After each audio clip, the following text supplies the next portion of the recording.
Oklahoma's top school chief faces criminal charges. A tsunami of early voters flood election boards, and we'll take you live to Iowa, where OU students are covering election 2016. This is OU Nightly.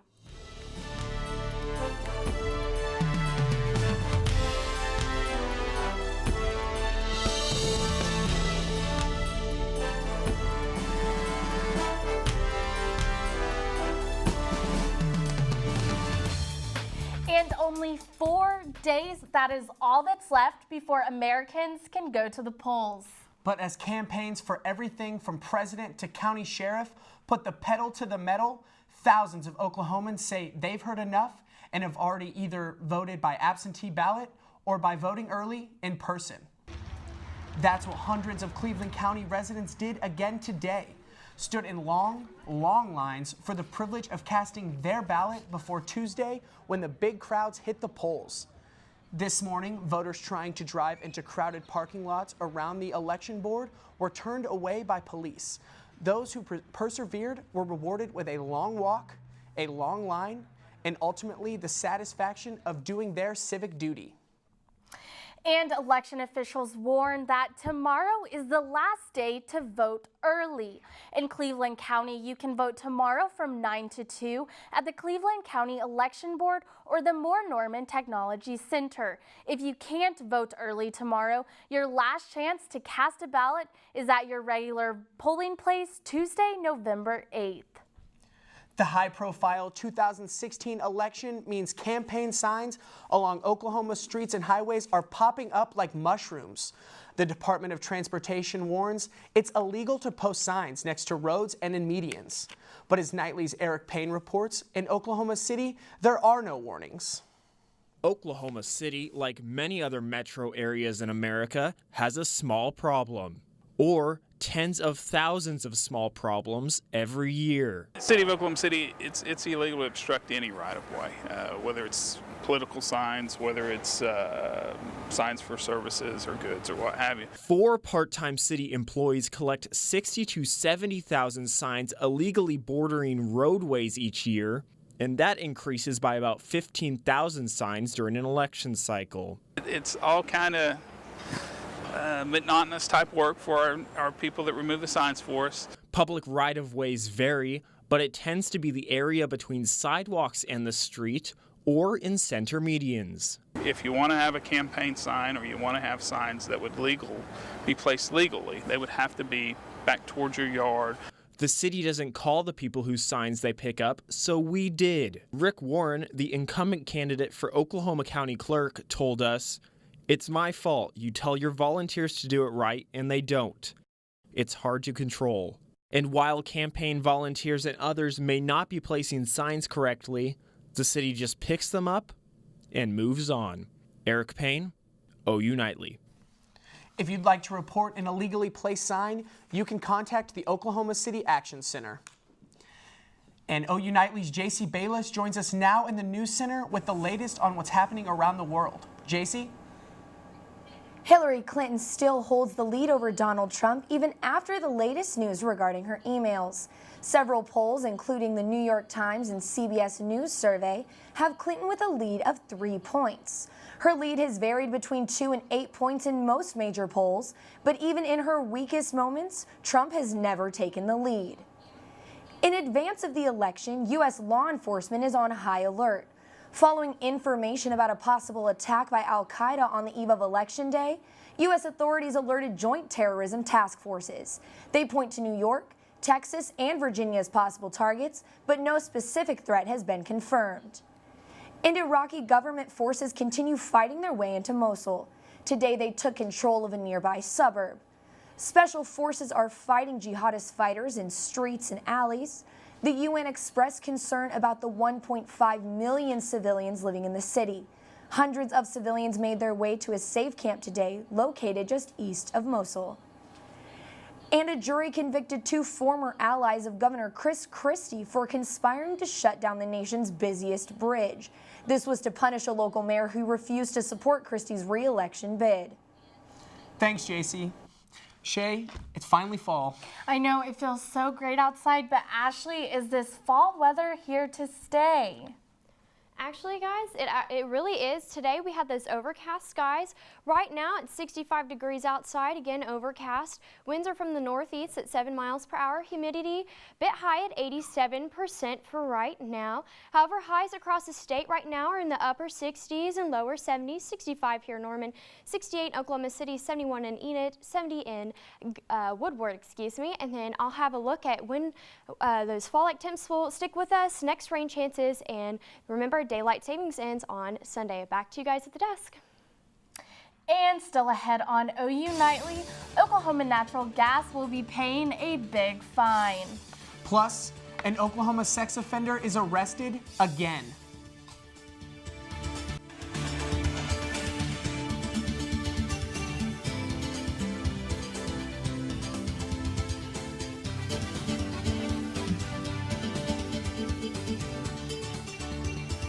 Welcome back. Now, while most Oklahoma voters have their eye on our local races and issues, national attention is clearly on the race for president. OU Nightly's Reagan Ledbetter joins us live from Des Moines, Iowa, where last spring the long road to election 2016 began. Thanks, Shea. It's been 10 months and OU Nightly was on the ground here in Iowa, and a lot has changed since then with the Iowa favorite Ted Cruz out and Trump the nominee. It leaves a lot of Iowa Republicans with a dilemma. Vote to keep Trump out or stick to the party. The same goes to the Democratic side, as many may vote Trump to keep out Hillary Clinton. Former Des Moines Register reporter Tom Witowski has more. The Democrats and the independents who are going to vote for Trump because they dislike Hillary Clinton so much, you're going to have a percentage of folks in the Republican Party and in the independents who are going to vote against Trump because of all of his problems. So again, it's in a state of flux. Nobody really knows how this is going to turn out, which is going to make Tuesday an interesting evening, to say the least. We will be here all weekend for coverage. Check with OUNightly.com for all the updates. But for now in Iowa, that's all we have. Back to you. Thank you, Reagan. And Oklahoma Superintendent of Schools Joy Hoffmeister has pleaded not guilty to criminal charges. Prosecutors accuse Hoffmeister of illegally raising money in her 2014 election. They say she funneled money from donors to pay for negative ads aimed at her opponent, incumbent Janet Barisi. A preliminary hearing is set for December 13th. Police near Norman North High School on Wednesday arrested a man convicted of raping a Norman High student in 2014. Tristan Kilman Harden was sentenced to 10 years in prison last year, but was granted release in August. Kilman Harden's crime sparked this protest at Norman High School just 2 years ago. It also led to the Yes All Daughters movement, a campaign that gained national attention. The Corporation Commission has approved a $1 million settlement with Oklahoma Natural Gas Company over an explosion that destroyed an Oklahoma City home. Authorities say a faulty weld in a plastic pipeline caused a leak, triggering the January 2nd blast. Investigators also found the utility failed to conduct inspections that could have detected the leak. ONG agreed to the settlement but did not admit to guilt. And Ashley is going to explain where all this cool air came from. Ashley?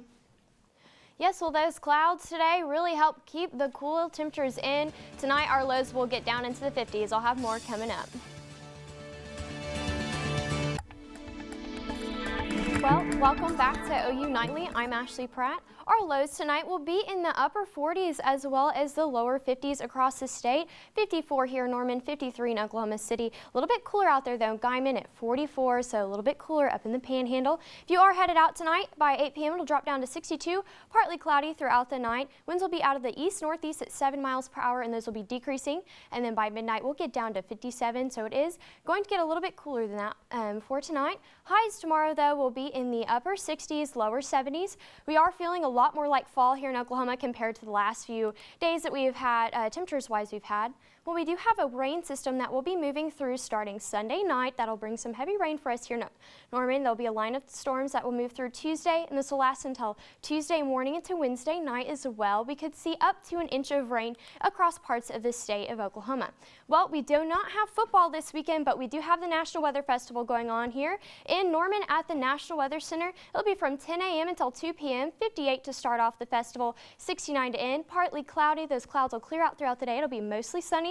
Winds will be from the southeast at 6 miles per hour and then increase a little bit as we get down towards the end of the festival. However, we will need to set our clocks back Sunday at 2 a.m. because we'll be falling back. Here, it'll be nice to have another extra hour of sleep for us this weekend. I know I will definitely take advantage of that. Saturday and Sunday, again, Saturday, gorgeous day, mostly sunny. Sunday, it'll be a nice day, and then we'll have those evening storms move through Sunday night, 60% chance for that. And then as we go into next week, we will have those fall temperatures sticking around with us, guys, for quite some time. Temperatures will be in the mid to upper 60s.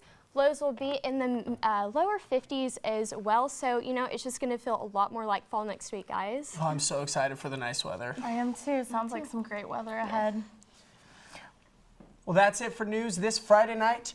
But don't leave just yet. Big Friday Sports is on deck. Our sports team gives you an extended look at what's happening in sports. Blakely is here with more. Thanks, guys. The Sooner football team was in action last night against the Iowa State Cyclones. We've got full highlights and coverage of the game coming up next on Big Friday Sports.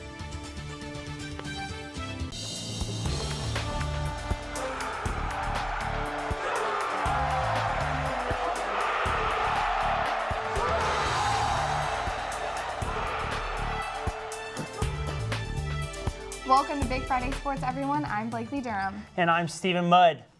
The Sooners are still unbeaten in the Big 12. That's right. Last night, the Sooners traveled to Ames, Iowa to take on the Cyclones.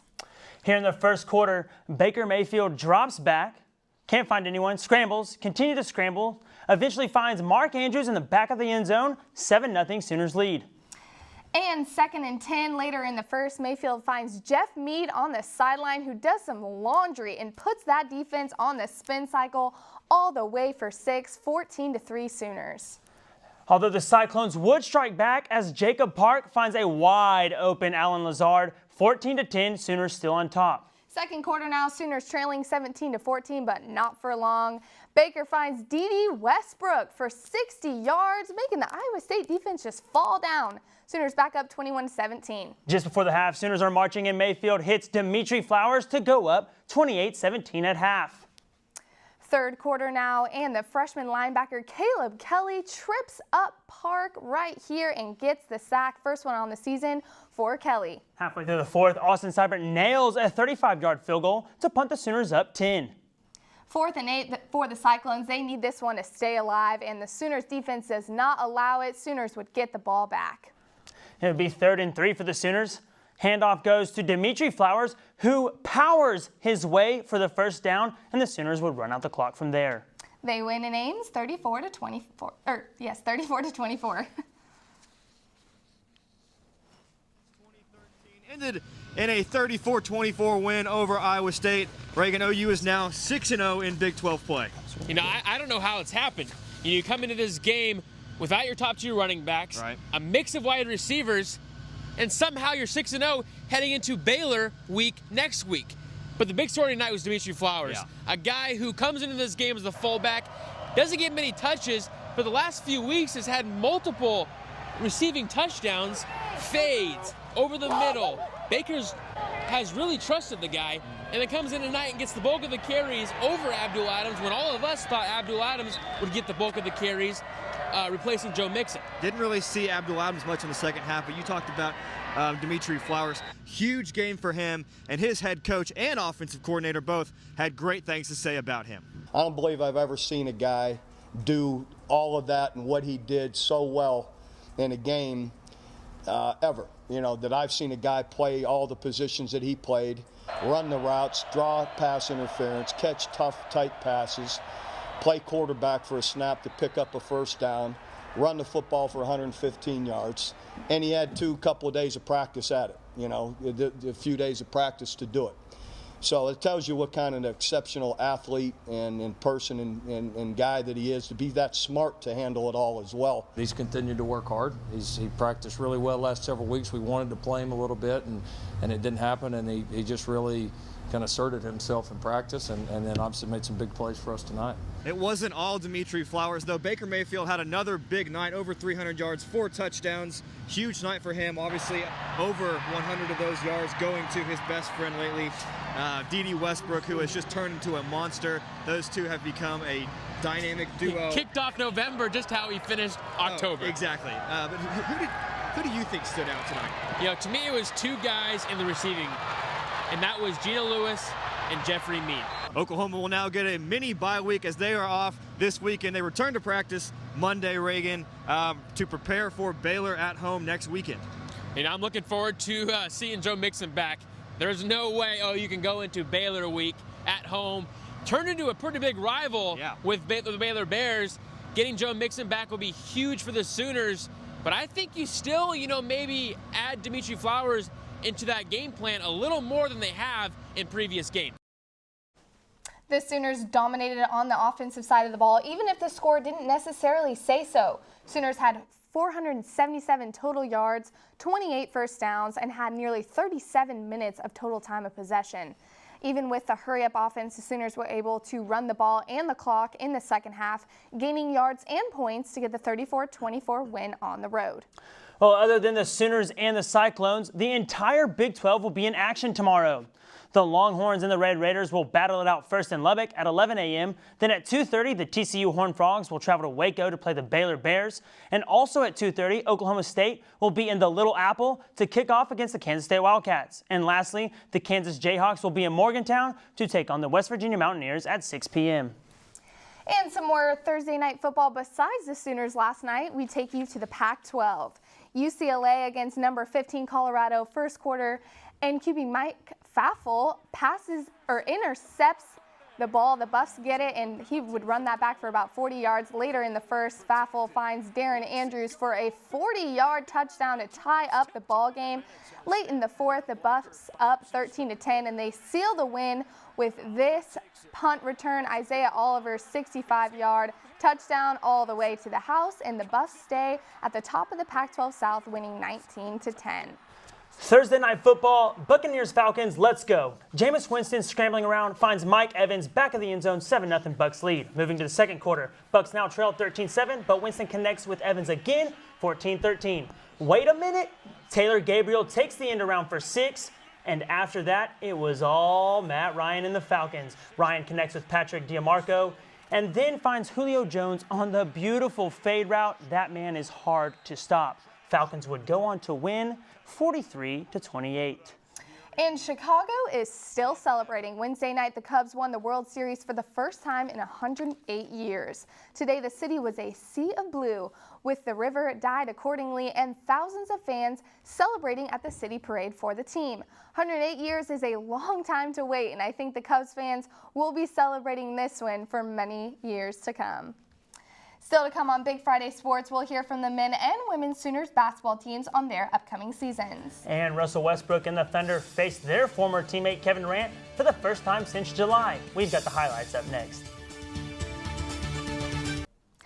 Welcome back to Big Friday Sports. Steven, tell us how the women's soccer team is doing their Big 12 tournament this week. Yeah, well, the football team played last night, but the 4th seed women's soccer team is playing right now in the Big 12 tournament against the 1-seeded West Virginia Mountaineers. The score is 0-0, and the winner of this game will play in the championship against either TCU or Baylor.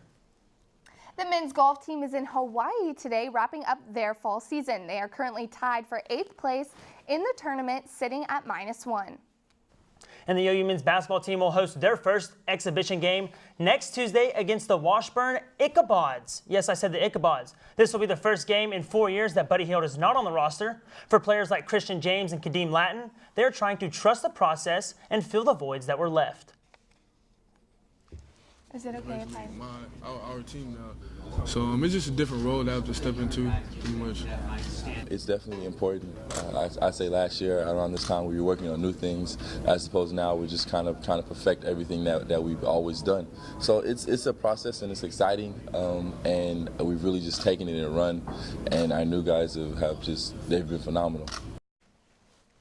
Moving to the Oklahoma City Thunder last night was the first rematch between Kevin Durant and Russell Westbrook. The two superstars would go back and forth making big plays, but ultimately it would be Kevin Durant who would light it up, scoring 39 points on 15 of 24 shooting. 7 of these would be from the arc. And the Warriors would go on to win 122-96. Thank you for watching. That's our show, and good night. Good night.